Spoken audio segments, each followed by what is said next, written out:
zoom arrière, change.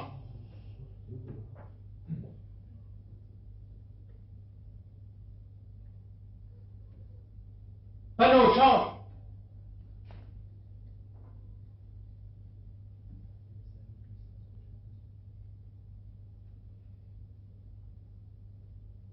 Rideau, zoom avant, change. Je suis furieux parce que hier soir j'ai cherché chez moi un livre, un petit livre de vous, auquel je cherchais une phrase que j'ai naturellement oubliée, c'est ça je n'aurais pas cherché le livre, dans un petit livre qui s'appelle Notes sur le vol et la magie. Ah ben oui. Qui est assez introuvable d'ailleurs en plus. Oui, Ce petit livre introuvable s'appelle donc Notes sur le vol et la magie. Cette phrase que je cherchais, je ne l'ai pas retrouvée, tant pis. Mais en fait, j'avais pensé que le titre de cette petite plaquette, que le mot vol et que le mot magie pourraient bien me servir d'instrument pour interviewer Jouandeau. Qui se trouvait à côté de Saint-Germain-des-Prés. C'est ça, oui. D'abord, est-ce que il y a vocation d'écrire? Oui. Ah, je crois qu'il y a vocation. Et on a ou on n'a pas un mandat, n'est-ce pas? À partir d'un certain âge, très près de l'enfance, on a le sentiment d'être quelqu'un, de savoir quelque chose que les autres ignorent peut-être, et qu'on a penchant à leur enseigner ou à leur apprendre. Je crois que ça a été un petit peu ma vocation. J'ai voulu être prêtre, moi, jusqu'à 17 ans, n'est-ce pas? Mais cette vocation, c'était une vocation mystique, parce que je n'envisageais pas, je ne voyais pas l'Église sous un jour. Je la voyais à travers surtout le Carmel, parce que j'avais été l'ami de jeunes filles qui avaient été carmélites et qui m'ont fait lire des textes merveilleux de Saint Jean de la Croix. Ça n'avait pas commencé, le truc. Si, ça dépend de Barrère, là, il peut enregistrer. Oui, ne vous inquiétez pas. C'est sûrement commencé. Mais, non, il y a le vol, puisqu'on a pris les trois termes. Oui. Le vol, la magie, et puis la vocation religieuse que vous avez ajoutée. Et si bien que la vocation d'écrire oscille entre... Oui, je crois qu'il y a dans la vocation d'écrire quelque chose qui tient à la fois du vol, de la magie et de la mysticité, sinon de la religion, n'est-ce pas? Moi, je vous dis, quand j'ai voulu être prêtre, je voulais simplement réaliser en moi-même, plutôt que dans les autres, un rêve mystique.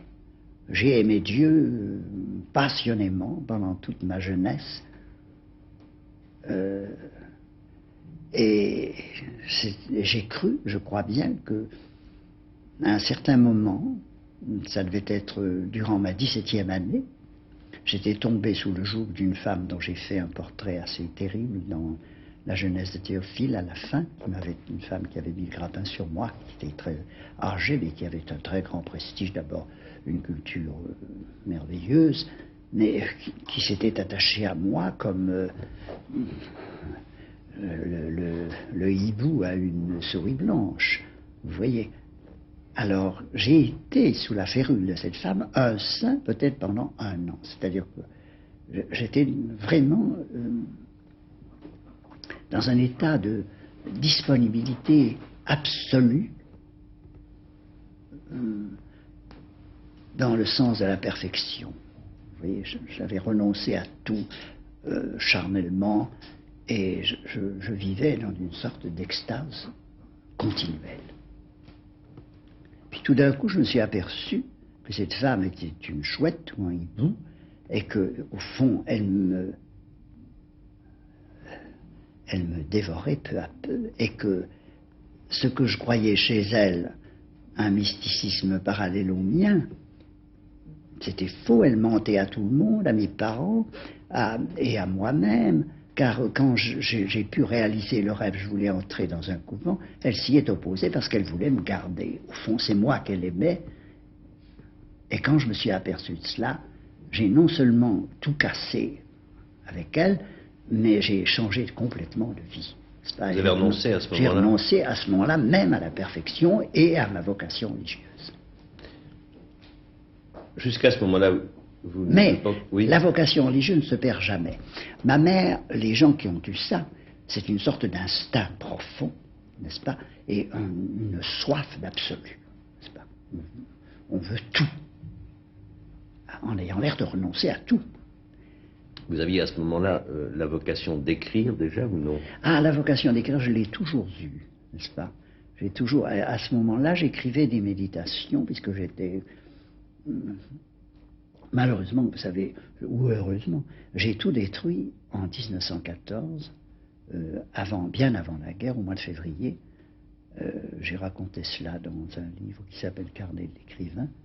N'est-ce pas, j'avais commis une faute assez grave à mes yeux et je rendais la littérature responsable de ma faute, naturellement. Et j'ai détruit tout ce que j'avais fait pour punir la littérature. Je me punissais surtout car j'ai failli en mourir. Mais... n'est-ce pas, on ne se perd pas de vue comme ça, c'est pas possible. Le lendemain du jour où j'ai tout détruit, est arrivé chez moi un garçon que je n'avais pas vu depuis 5 ans, qui était mon camarade en philosophie au lycée de Guéret, et qui avait en moi, j'avais été très brillant élève de philosophie, qui avait en moi une confiance plénière. Quand il a vu ce que j'avais fait, n'est-ce pas, il m'a morigéné terriblement. Il m'a mis en demeure de recommencer à écrire. Tu ne peux pas vivre sans écrire, tu écriras. D'ailleurs, j'y serais revenu sans doute. J'ai écrit, alors à ce moment-là, c'était merveilleux, dans un état de grâce parfaite. J'étais détaché de tout, comme si j'avais traversé le feu, puisque j'avais passé une nuit entière à brûler tout ce que j'avais écrit depuis l'âge de 14 ou 15 ans. J'écrivais. Et je crois, comment appelle-t-on ça, les psychiatres, n'est-ce pas, les gens qui s'occupent de troubles de la sexualité, regrettent beaucoup, parce que comme je ne savais pas de quoi il s'agissait, quand j'étais troublé, j'enregistrais toutes les phases de ce trouble, et aujourd'hui, je crois que ça pourrait être assez précieux. Parce que autant où moi j'avais des inquiétudes sur ma sexualité, il n'y avait encore aucun livre n'avait paru sur ces questions. Ni Proust ni Gide ne s'étaient manifestés. Alors il fallait que je résolve moi-même ces problèmes difficiles. Et naturellement, je crois que ce que j'ai détruit, je m'étais en quelque sorte scandalisé moi-même, et j'avais besoin pour reprendre le pas, mon pas habituel, j'avais besoin de régler un compte. Et je l'ai réglé en brûlant tout. J'ai passé une nuit entière à brûler. C'était exactement le jour de l'enterrement de Déroulède. Ça n'a aucun rapport, évidemment. Mais le matin, j'avais rencontré l'enterrement de Déroulède. Et ce qui me permet de dater. Je crois que c'était le 5 février 14. Tout à l'heure, vous avez, je reviens à l'expression mandat, vous aviez, et en même temps, tout en parlant de ce mandat, il me semblait que vous disiez que la vocation d'écrire, on l'avait lorsque on avait la certitude, ou en tout cas l'impression, en tout cas le sentiment, d'en savoir un peu plus que les autres. En tout cas, c'était du côté du savoir que vous avez placé ça. Je ne crois pas. Je crois qu'il s'agit de quelque chose de plus profond que ce qu'on entend par savoir. Ce n'est pas une question d'intelligence. Non. C'est une question, c'est une révélation, c'est-à-dire qu'on a le sentiment. Moi, je suis né, n'est-ce pas, on parle aujourd'hui de l'âge métaphysique qu'est l'enfance, mais je crois que j'ai été métaphysiquement 2 fois un enfant, en ce sens que j'ai eu le sentiment dès ma plus tendre jeunesse que j'appartenais à un monde extraordinaire, que je suis né dans une boucherie. Mon père était boucher. Les premières choses que j'ai vues quand j'ai ouvert les yeux sont des tabliers tachés de sang et des couteaux, ce qui m'a absolument bouleversé, terrorisé. Et pour essayer de calmer cette horreur qui quelquefois rendait mes parents, mon père surtout responsable, ma mère était comme étrangère à ce sang, mais pas mon père. Et au commencement de ma vie, j'ai dû avoir quelques rancœurs contre mon père. Mais tout s'est effacé parce que je suis allé à l'église. Et que dans l'église, j'ai trouvé le palliatif, l'espèce de médication qui m'était nécessaire. Je trouvais la douceur où il y avait eu la cruauté, n'est-ce pas? Et alors, j'ai fréquenté les prêtres, et à l'époque, les prêtres étaient quelque chose de merveilleux, n'est-ce pas? Quand je jette aujourd'hui un regard sur le sacerdoce actuel, enfin, je suis comme repoussé par... Ça n'a plus aucun rapport.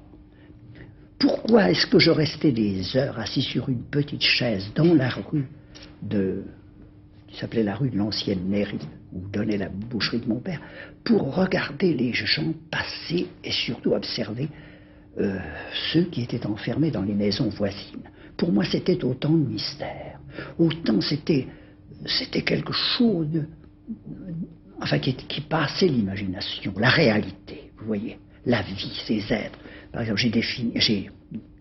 j'ai réalisé mes histoires justement au moment où j'étais en état de grâce, après avoir tout brûlé, alors qu'avant je n'écrivais que des pages dispersées. Je me suis mis à partir de l'incendie, n'est-ce pas, de mon œuvre, je me suis mis à écrire des œuvres construites.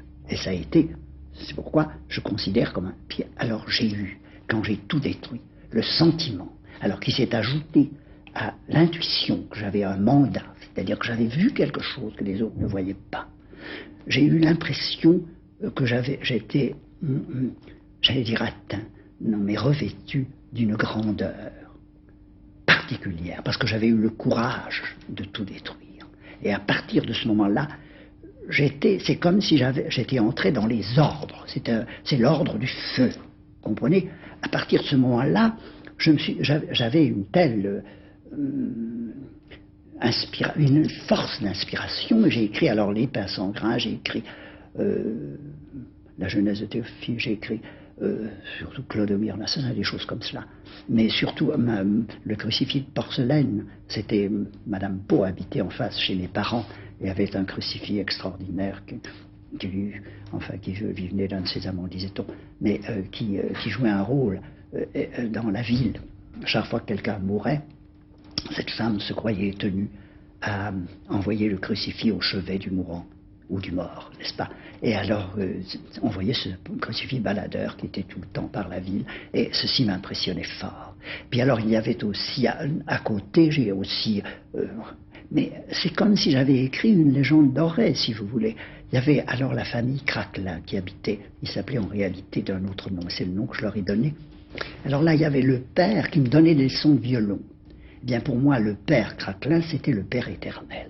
Il avait une immense barbe, il était impotent, il ne pouvait pas bouger, ses pantalons étaient comme une crinoline, et il faisait pipi sous lui, et je jouais du violon avec lui, et la musique sentait le pipi, mais c'était quand même quelque chose d'extraordinaire. Puis la maison, alors cette maison des Craquelins, il ne descendait jamais puisqu'il ne pouvait pas bouger.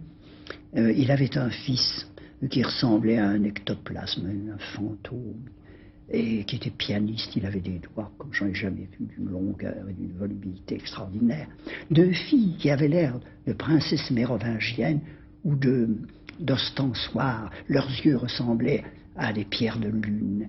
Et tout ça se mouvait sans sortir de chez soi, dans une atmosphère extraordinaire, une chambre du rez-de-chaussée où il y avait 100 fenêtres, puisque c'est le titre de ma nouvelle, s'appelait La chambre sans fenêtres.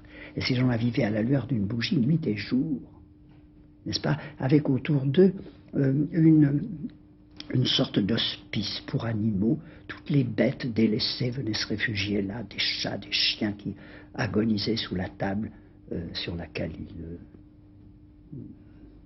se disputaient un bruit médiocre. Je ne sais pas si c'est... Mais je me suis laissé emporter, excusez-moi. La famille Craquelin, pas des choses. Mais ces leçons de violon, c'était d'avant l'incendie, non?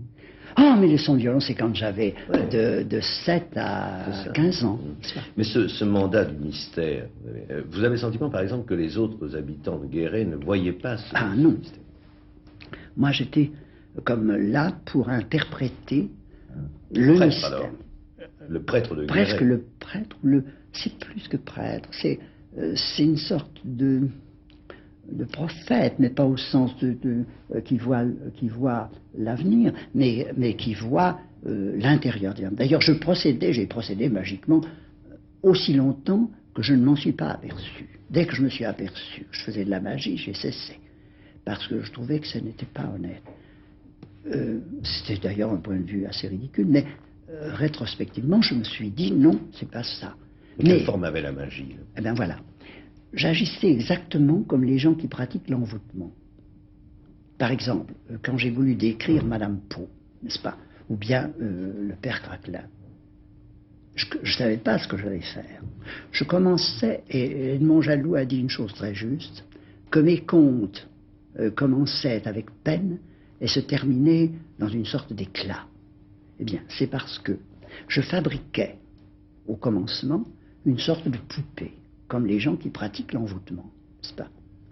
Je la situais dans l'espace et dans le temps, je décrivais sa physionomie, son vêtement, ses gestes, mais tout ça, c'était une préparation à ce moment extraordinaire pour moi, où cette poupée parlait.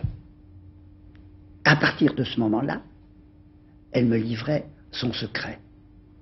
Alors, le conte se terminait par une sorte d'illumination. J'avais en quelque sorte trouvé l'âme que je cherchais et le sens de sa vie, son mystère, que je proclamais. Lorsque la poupée parlait, à un moment, la poupée se mettait à parler. Elle se mettait réellement à parler. Elle me parlait à moi. Mais il arrive que, puisque j'écrivais, n'est-ce pas, que tout d'un coup, j'enregistre, n'est-ce pas, quelque chose qui me parvient et qui me révèle ce que je cherche et que je cherchais à tâtons. C'est-à-dire, je ne savais pas où j'allais. Et vraiment, je ne savais pas où j'allais. Quand j'ai commencé à écrire sur les pins sans grâce, sur Mademoiselle Zéline, il y a une autre qui s'appelle, attends, des vieilles Françoises. Je ne sais plus quel était le sous-titre. Mais on pourrait peut-être parler de vocation diabolique, alors, autant que de vocation... Ah, mais remarquez que ça n'est pas tellement différent, n'est-ce pas, je crois. Mais donc, le vol... Alors, le vol, eh bien, la preuve, c'est que j'ai été en but à des vengeances terribles de la part de toutes les personnes que j'ai en quelque sorte photographiées. C'est pas une photographie, mais enfin, quand même, je révélais quelque chose d'elle. Et j'ai même dit à un certain moment qu'à Guéret, on devait avoir des antécédents musulmans, parce qu'on avait horreur de sa propre image. Quand je leur ai montré leur image, tous ces gens-là sont devenus fous, n'est-ce pas? Ils se sont vus comme je les voyais, alors qu'ils se voyaient d'une façon très différente, et immédiatement ils m'ont voué aux gémonies. Je ne pouvais pas sortir pendant des années, je ne pouvais pas me circuler dans la rue à Guéret, sans quoi j'aurais été en but, on m'aurait jeté des pierres, on m'aurait... Vous voyez, donc... C'est-à-dire que vous aviez volé leur image. J'avais volé quelque chose. J'avais volé leur image et j'avais volé leur secret. Vous aviez volé leur secret, quelque chose de plus intime que l'image. Mais quand même, l'image, le reflet leur déplaisait souverainement. Parce que je les décrivais, n'est-ce pas? Et cette description n'était pas... Pour moi, ces gens-là, ce qui était affreux, ce qui était un drame affreux pour moi, c'est que je les adorais, je les aimais. C'était plus que de l'amour, c'était de la vénération. Les Craquelin, par exemple, Madame Pau aussi, et que ces gens-là m'en ont voulu à mort, n'est-ce pas? Alors, ça a été un drame pour moi affreux pendant des années. Pendant 25 ans, ma mère m'a écrit tous les jours. Alors, j'étais toujours relié, et le moindre événement... mort, mariage, enfin je savais par ma mère tout ce qui se passait dans cette ville qui me tenait au cœur, qui pour moi, j'ai dit quelque part, c'était comme Jérusalem pour les Juifs, n'est-ce pas? C'était une ville sainte, une ville sacrée, une ville effrayante par l'antipathie qu'elle m'avait vouée et que je trouvais ingrate, n'est-ce pas? Puisque c'était, au fond, je croyais que je les avais magnifiés alors que je les avais meurtri. Oui, non mais je voulais dire, est-ce que votre vocation d'écrire n'est pas finalement liée quasi magiquement à Guéret?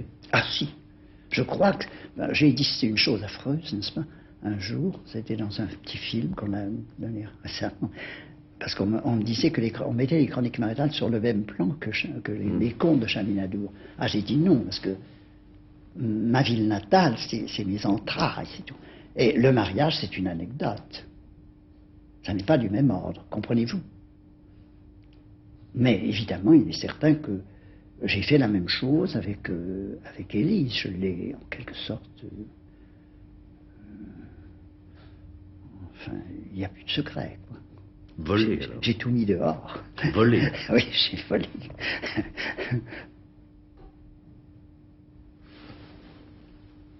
Bon, on va essayer de faire un petit plan d'interview. Je crois qu'on peut garder les 3 dimensions là pour résumer dans l'interview. Ah oui, très vol, bien. Vol, magie Et religion. et religion.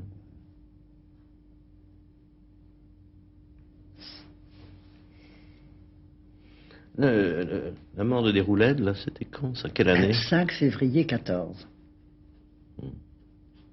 Je l'ai ignoré jusqu'à il y a quelques mois, parce que j'ai trouvé tout d'un coup dans une très vieille revue une photographie de l'enterrement, où on voyait Barrès avec son fils, avec Philippe, auprès de lui. Et alors c'était daté, alors j'ai dit, alors c'est donc ce jour-là, puisque j'avais rencontré Madeleine. Et ce qui m'a précipité dans ça, c'est que j'ai entendu parler un homme. Barrès ne m'a pas, pour qui j'ai une grande sympathie. Barrès a joué un très grand rôle dans ma jeunesse sur moi. Enfin, il a une très grande influence sur moi. Mais ce jour-là, il ne m'a pas ému. J'ai entendu parler, puisque j'ai rencontré cet enterrement, place Saint-Augustin, où on prononçait des discours. J'ai écouté en passant. Mais alors celui qui m'a bouleversé, c'est Marcel Habert, qui est complètement oublié, mais qui était, je crois, le président de la Ligue patriotique, je ne sais quoi, une chose comme ça. Et qui a prononcé le nom de Dieu. Et c'est moi le nom de Dieu, je l'ai dit dans le film qu'on a fait sur moi, j'ai terminé en disant qu'un jour, avec Léris et Masson, nous promenions et nous nous sommes demandé quel était le mot de la langue française qui nous bouleversait le plus, auquel nous étions le plus attachés.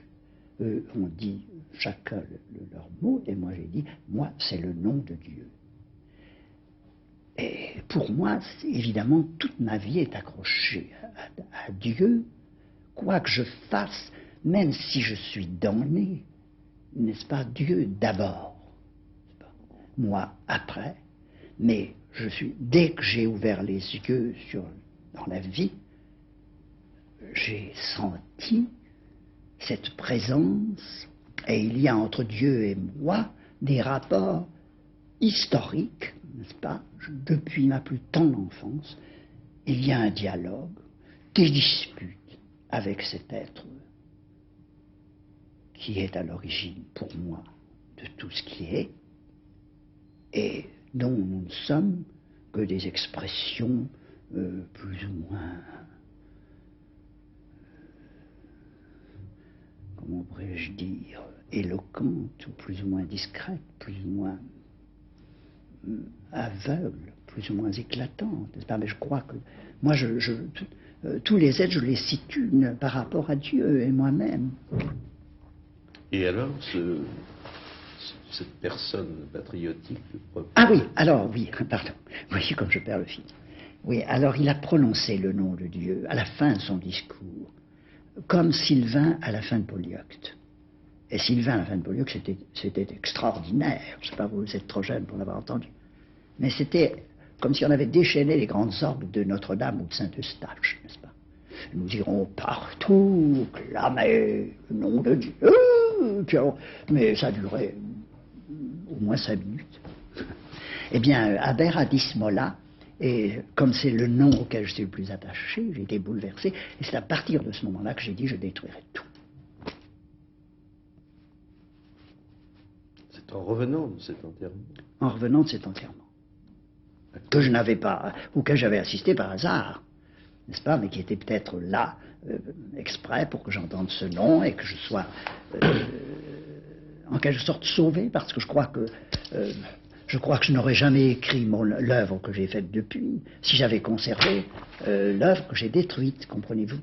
Et j'ai pris sur cette espèce de tas de cendres, je me suis élevé beaucoup plus haut que moi-même. Alors c'est maintenant qu'on commence. Enfin, nous avons déjà commencé, mais Commence c'est maintenant vraiment. qu'on commence autre chose. Enfin, je veux dire, c'est la même chose sous une autre forme. Ça ne vous fatigue pas? La vocation, Joindeau, une première fois. Est-ce que vous vous souvenez du moment où vous avez découvert que vous aviez la vocation d'écrire? Il n'y a pas de moment, n'est-ce pas, en quelque sorte. J'ai toujours cru que j'avais quelque chose à faire d'extraordinaire. Et naturellement,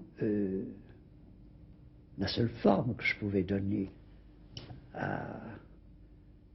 J'ai raconté quelque part qu'il y avait une vieille femme, je me souviens seulement de ce mot, qui suivait la voiture dans laquelle on me promenait quand j'étais enfant, et qui disait « manifestation, manifestation ». Eh bien, je n'avais pas d'autre manière de me manifester que par la parole d'abord, et par l'écriture ensuite. Et certainement, j'ai choisi l'écriture parce que c'est la seule manière que je pouvais avoir de me manifester.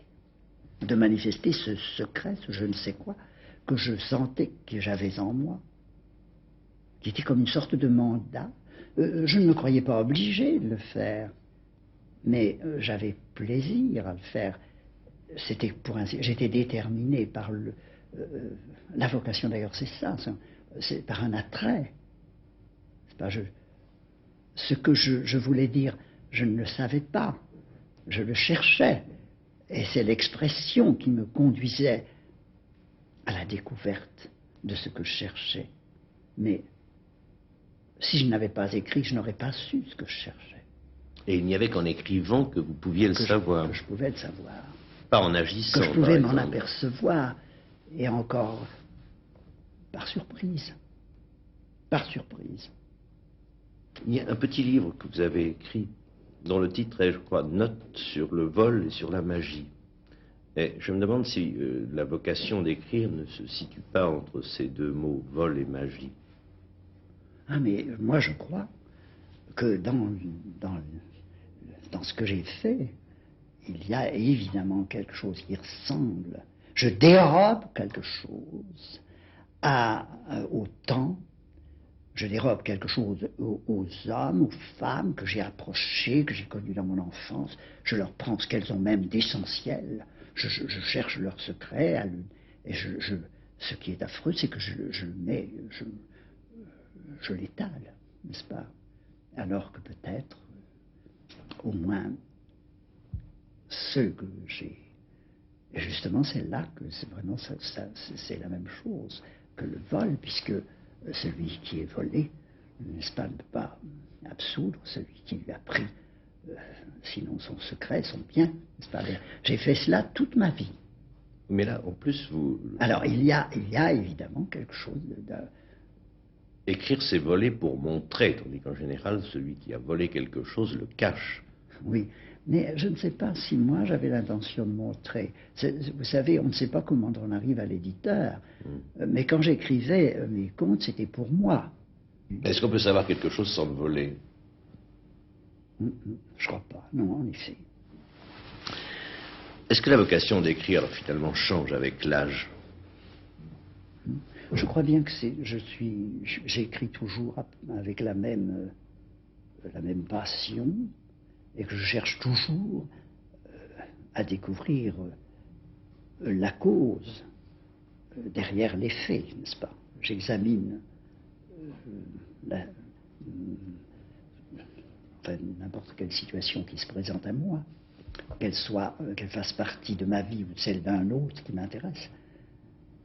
Et c'est presque toujours le même problème. Ce problème qui était le mien avant 14, n'est-ce pas, que dans la nuit, je cherche toujours à tâtons ce qui me préoccupe le plus, ce qui m'intéresse le plus.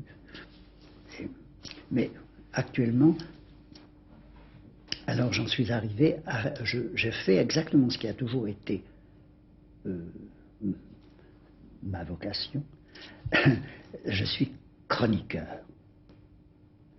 Mais il semble, une dernière question que je voudrais vous poser, il semble que la vocation d'écrire maintenant, pour vous, ce soit la vocation de décrire la sérénité qui caractérise le moment de votre vie que vous vivez en ce moment.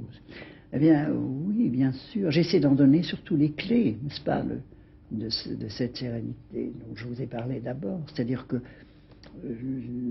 quand nous parlions, enfin, hors du micro, n'est-ce pas, que la vieillesse, n'est-ce pas, nous délivre de l'angoisse, qui est celle des jeunes, n'est-ce pas? Et Dieu sait qu'actuellement, je trouve que cette angoisse est comme multipliée, en quelque sorte. Mais quand on est jeune, on se demande, je ne sais pas si c'est dans Épictète ou dans Saint Paul, serais-je un pot ou un Dieu? Une fois que c'est fait, il n'y a qu'à se reposer. Eh bien, je ne sais pas ce que j'ai fait de moi, si je suis, je ne sais pas, un vase d'iniquité, ou si je suis divin, mais c'est fait. Alors, je ne peux pas dire que je me repose sur mes lauriers, mais je me repose parce que je n'ai presque plus rien à faire, comprenez-vous? J'existe comme je suis, le temps m'a aidé à me réaliser. Je ne peux pas dire que je sois très mécontent, je ne suis pas non plus ravi, mais c'est fait.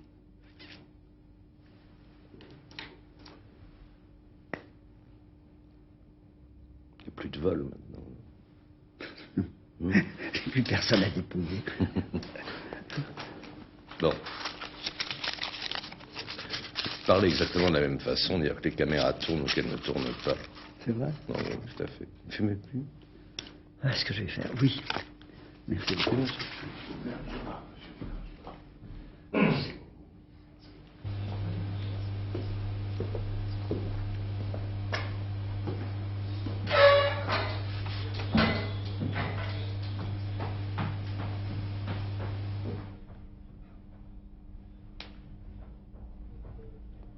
C'est aussi un vol. Oui, oui.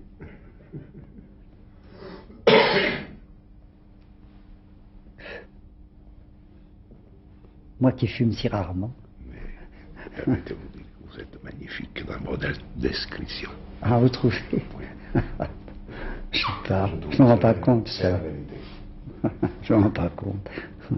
Parce que vous êtes naturel, vous faites ça. Ah, je suis sincère. Voilà, Ouais. naturellement. J'ai l'air d'avoir une moustache. Assez l'ombre. Ah, Non, vous êtes bien. mais c'est moi. Et c'est vous, c'est très bien. C'est drôle. Voilà, voilà votre discours. Et ma question, si je désire quelque chose au monde, c'est connaître l'auteur de ce livre. C'était les pages centrales dans lesquelles se trouve Mademoiselle Céline. Et il ajoute, parce qu'il y a là-dedans un conte, n'est-ce pas, qui pourrait servir de religion à ceux qui n'en ont pas. Et il a ajouté, ce qui est faux, évidemment, que c'était aussi beau que le livre de Job. Je peux vous priver de votre image. Pardon. Ce qui était évident pour moi, c'est ce témoignage. Je peux vous priver de votre image. Vous avez le sentiment d'être volé par la caméra, enfin, d'avoir votre image volée par la caméra ou non? Ah bien, je trouve que c'est aussi un vol, ça. C'est aussi quelque chose qu'on vous arrache comme ça. Mais c'est surtout au début.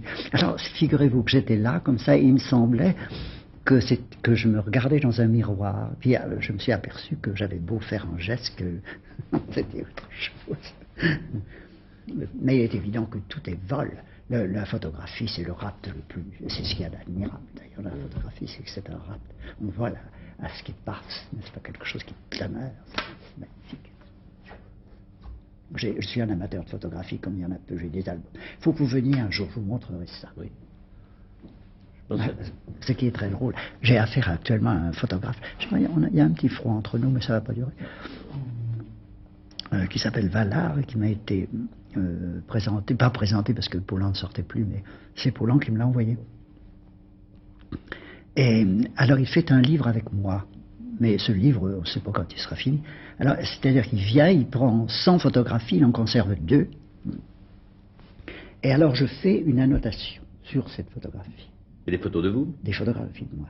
Et Sartre a dit, c'est tout à fait ce que Joindeau doit faire, parce qu'il a parlé du visage comme peu de gens, parce qu'on fait aussi ça avec Sartre. Le sentiment d'être enregistré, c'est un sentiment. Le sentiment d'être enregistré, c'est un sentiment agréable ou non? Je vous dirais que je n'y pense pas. Mais vous savez que moi, c'est peut-être une faiblesse, mais comme j'adore me manifester, et je suis discret.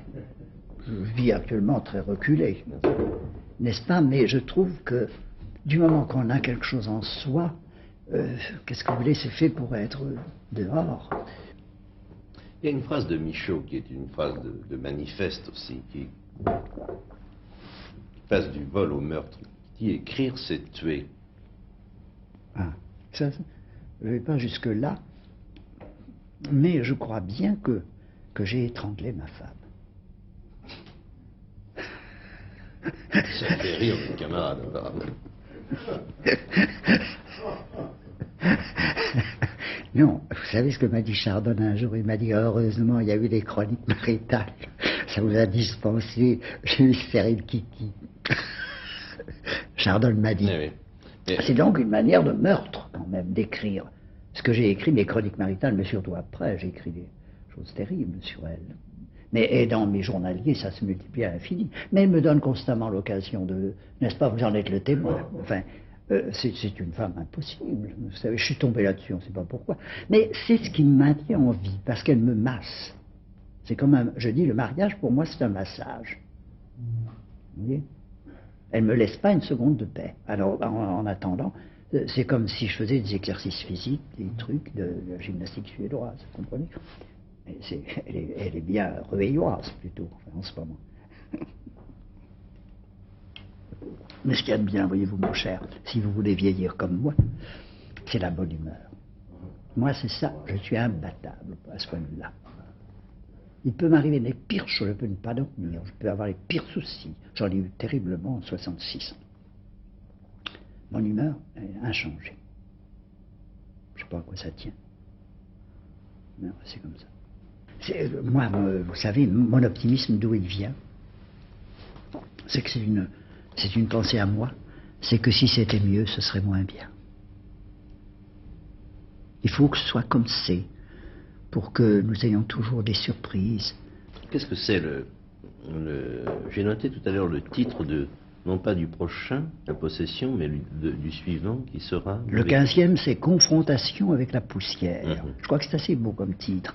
Et la poussière? Ah, la poussière, c'est parce que, en 64, ma sœur m'a fait cadeau d'un tombeau. C'est toujours des gens, les cadeaux qu'on me fait, c'est toujours de ce genre-là. alors, ce tombeau était en ruine.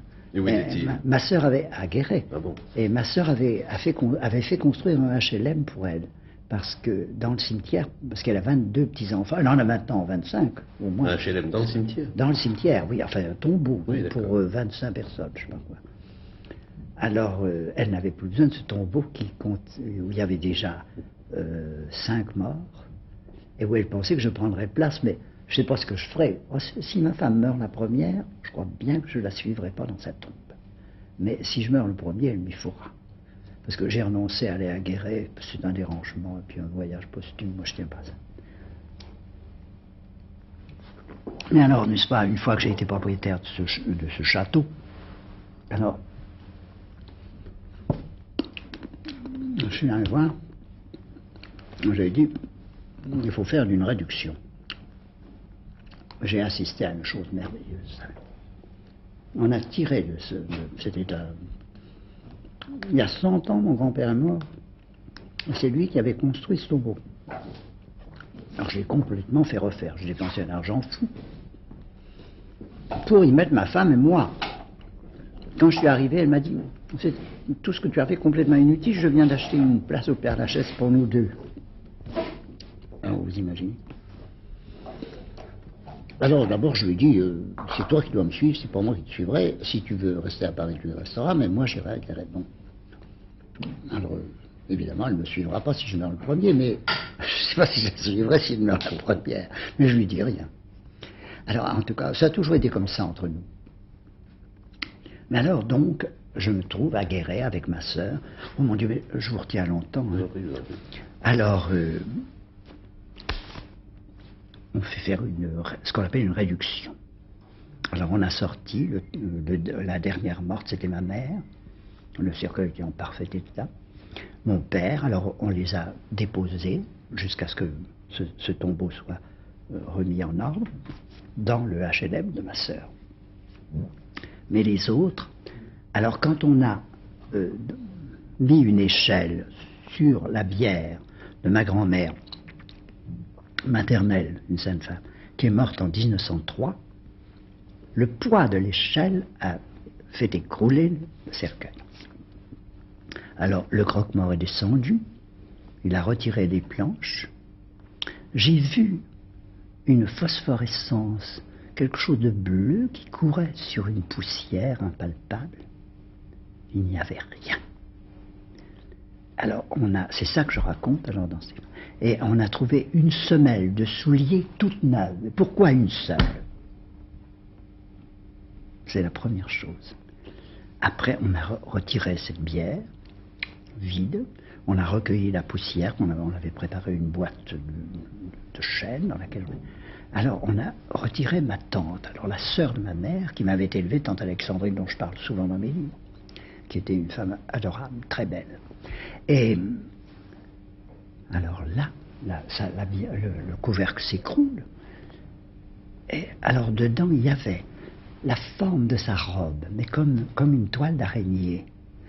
Et puis, il y avait la boîte crânienne, moins la mâchoire inférieure, qui était tombée en poussière.